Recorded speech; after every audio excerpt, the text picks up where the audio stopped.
Hello बच्चों, कैसे हैं आप।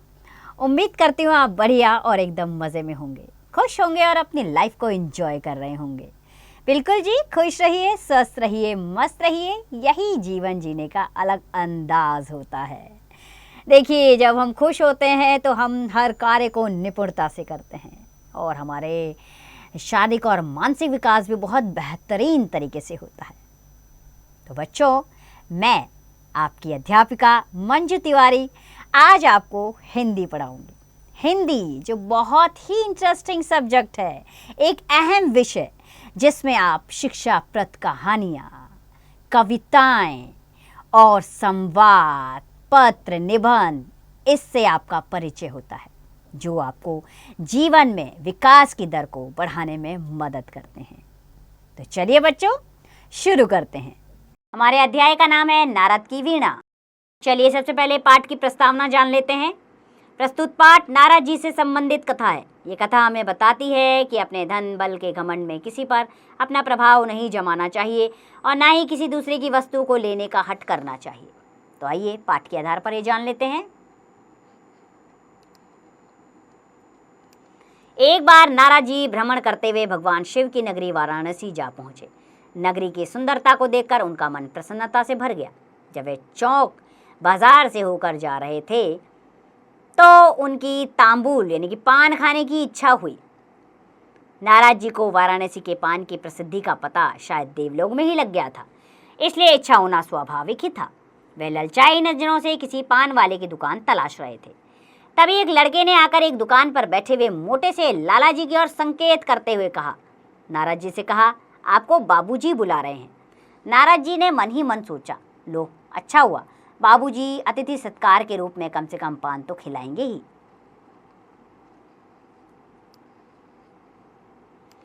जैसे ही नारद जी दुकान पर पहुंचे, वहां बैठा हुआ लाला बोला, बाबा राधे श्याम। नारद जी ने सोचा शायद किसी राधे श्याम के चक्कर में मुझे बुला लिया, अतः वे उससे बोले, भैया मेरा नाम राधे श्याम नहीं है, मैं तो नारद हूँ। यह सुनकर लाला मुस्कुराकर बोला, आप नारद हो या कोई और, मुझे इससे कोई मतलब नहीं। हाँ, आप इस वीणा को मुझे बेच दो, मेरा लाडला सपूत इसके लिए मचलने लगा है। वह बोले, ना भैया ना, यह वीणा बिकाऊ नहीं है, अर्थात ये बेचने के लिए नहीं है मेरी वीणा। अपने लाडले सपूत को कोई दूसरी वीणा दिला दो। कहकर नारद जी चलते चले तो दुकानदार अकड़ कर बोला, देखो बाबा, मेरे बच्चे के मन में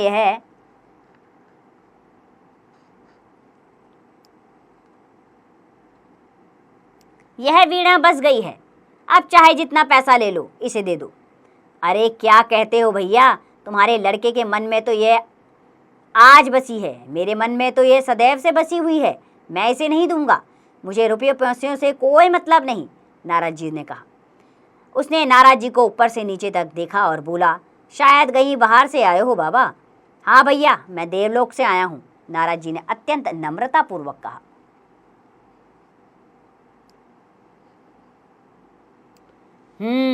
तभी तो वाराणसी में कब तक रहने का विचार है, लाला ने गर्व से पूछा। अब आ ही गया हूं तो 5 दिन भगवान शिव की नगरी में विचरण करूंगा ही, सरल भाव से नारद जी ने कहा।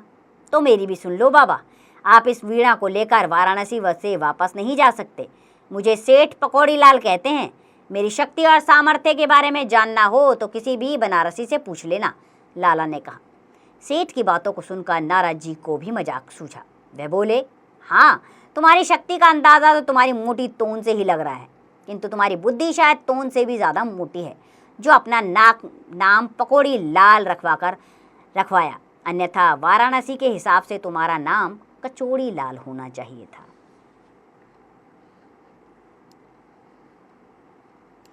साधु के मुंह से ऐसी बातें सुनकर लाला क्रोधित हो उठा। जैसे ही वह नारद पर झपटा, नारद जी अंतर्धान हो गए, यानी कि गायब हो गए।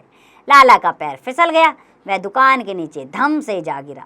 भारी भरकम काया और प्रभु की माया, उसके प्राण भी नारद जी की तलाश में देवलोक को उड़ गए। तो बच्चों, हमें हमेशा लालच में नहीं पड़ना चाहिए, ध्यान सोच समझकर कार्य करना चाहिए। जिस प्रकार यहाँ लाला जी अंधाधुन अपने लालच में पड़कर अपनी जान ही गंवा बैठे, इसलिए ध्यान रखिए और लालच से दूर रहिए। चलिए पाठ में आए, शब्दार्थ जान लें, अर्थात कठिन शब्द। वे शब्द हैं भ्रमण, एक्सक्यूजन यानी कि घूमना, विचरण, वेरिएशन यानी कि घूमना फिरना, सदैव, ऑलवेज हमेशा, सत्कार, हॉस्पिटलिटी, आवभगत, तांबुल यानी कि बैटल यानी पाना, अंतर्धान, डिसअपियर यानी कि गायब हो जाना, नम्रतापूर्वक, हम्बली, विनय के साथ, लाडला, बिलोव्ड यानी कि प्रिय, स्वाभाविक, नेचुरल यानी कि सहज, देवलोक, स्पेरडिश यानी कि स्वर्गलोक।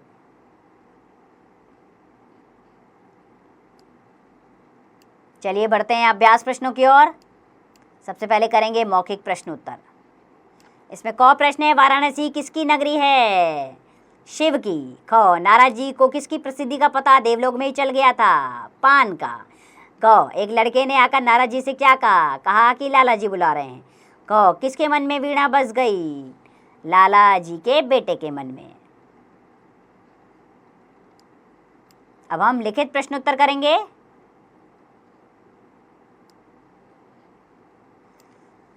पहला प्रश्न, सही उत्तर के सामने सही का चिन्ह लगाइए। क, नारद जी भ्रमण करते हुए कहाँ जा पहुंचे? अ, आगरा, ब, वाराणसी, स, मुंबई, द, इनमें से कोई नहीं। सही विकल्प ब, वाराणसी।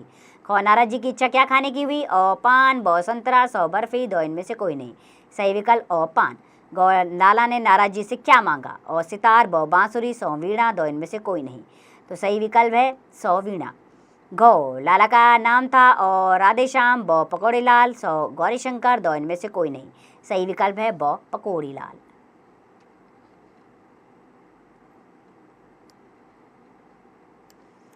ड, लाला के झपटने पर नाराज जी हो गए। अ, अंतर्ध्यान, ब, मग्न, स, चौकन्ने, द, इनमें से कोई नहीं। सही विकल्प है अ, अंतर्ध्यान।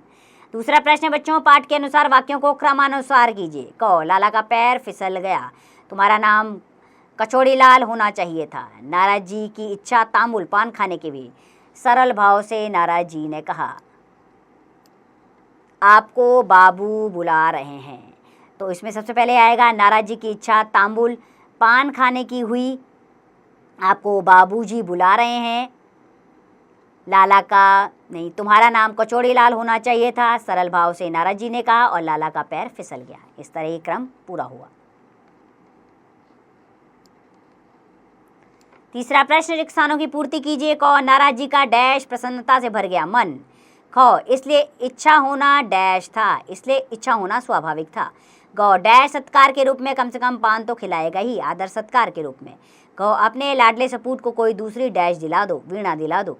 ड, डैश में कब तक रहने का विचार है? वाराणसी में कब तक रहने का विचार है?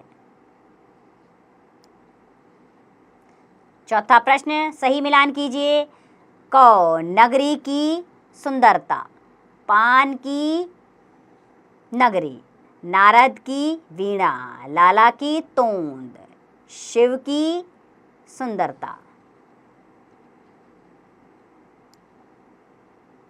पांचवा प्रश्न, निम्नलिखित प्रश्नों के उत्तर दीजिए। क, नाराज जी वाराणसी में किसे तलाश रहे थे? नाराज जी वाराणसी में पान को तलाश रहे थे। बाकी के प्रश्न है बच्चों, राधेश्याम नाम सुनकर नाराज जी ने लाला से क्या कहा? लाला ने नाराज जी को ऊपर से नीचे देखकर क्या कहा? नारद ने नम्रतापूर्वक लाला से क्या कहा? नाराज जी के मन ने मन ही मन में क्या सोचा? इन सभी प्रश्नों के उत्तर आप स्वयं देंगे पाठ के आधार पर। चलिए शब्दों का खेल खेलते हैं अब। नीचे दिए गए विलोम शब्दों के गलत जोड़ों पर गलत का निशान लगाइए। सुंदर का बदसूरत, सपूत का सुपुत्र, विलोम शब्द है तो सपूत का सुपुत्र ये गलत है। मोटा का पतला ये तो सही है। रात का दिन होना चाहिए ये भी गलत है। और सुंदर का कुरूप होता है, बदसूरत भी ये भी सही है। अगला प्रश्न, नीचे दिए गए शब्दों के वचन बदल कर लिखिए। दुकानें दुकान, मोटा मोटे, वीणा वीणाएं, लड़के लड़का। निम्नलिखित शब्दों का वाक्य में प्रयोग कीजिए। शायद, शायद तुम्हें यह वीणा पसंद आ गई है। देवलोक, देवलोक से अप्सराएं नीचे उतर आईं। वीणा, नारद जी के हाथ में एक सुंदर सी वीणा थी। चलिए चित्रकारी लेखन करते हैं आप। वीणा का चित्र बनाइए तथा कुछ वाक्य भी लिखिए। यहाँ पर एक बॉक्स दिया गया है, इसमें वीणा का चित्र बनाइए और उसके बारे में कुछ वाक्य लिखिए। जरा बताओ, वीणा के अतिरिक्त और कौन कौन से वाद्य यंत्र होते हैं, सोचकर बताइए। तबला होता है, सितार होता है, ठीक है। वाराणसी को और किन नामों से जाना जाता है, बताइए। अब वाराणसी को और किन नामों से जाना जाता है, ये आप बताएंगे। अगर कोई बच्चा अपनी ताकत का दिखावा करता है तो उसके दोस्त उसके बारे में क्या सोचेंगे? शायद उसके दोस्त सोचेंगे कि इसको अपनी ताकत का घमंड है। अगला प्रश्न, क्या घमंड करने से किसी को सच्चा सम्मान मिलता है? उदाहरण दो। नहीं, शायद उसके ताकतवर होने से दूसरे डर जाएं, लेकिन उसको मन से कभी सम्मान नहीं मिलेगा। खोजे और जाने। अब आपको खोजना है, वीणा की देवी किसे कहते हैं, जानने का प्रयास कीजिए। सरस्वती को वीणा की देवी कहा जाता है। नाराज जी के विषय में अपने अध्यापकों से जानने का प्रयास कीजिए। पान भी कई तरह के होते हैं, किन्हीं 2 तरह के पानों के नाम बताइए। एक तो मीठा पान भी होता है ना, कत्था सुपारी वाला पान होता है। चलिए पाठ के सारांश पर आ जाते हैं हम। तो बच्चों, हमें अपने धन और बल पर कभी घमंड नहीं करना चाहिए। घमंड करने से ना तो सच्चा सम्मान मिलता है और ना ही सच्चा दोस्त। इस बात को हमेशा ध्यान रखिएगा और सही पथ पर चलिएगा। इससे आप अपने लक्ष्य में सम्मान के साथ पहुंचेंगे। बच्चों, मुझे पूरी उम्मीद है कि आपको ये अध्याय बहुत अच्छे से समझ में आया होगा और पसंद आया होगा। इसी उम्मीद के साथ कि आप इस अध्याय का अभ्यास कार्य जारी रखेंगे। खुश रहिए, स्वस्थ रहिए, मस्त रहिए और इस पाठ का अभ्यास कार्य करते रहिए।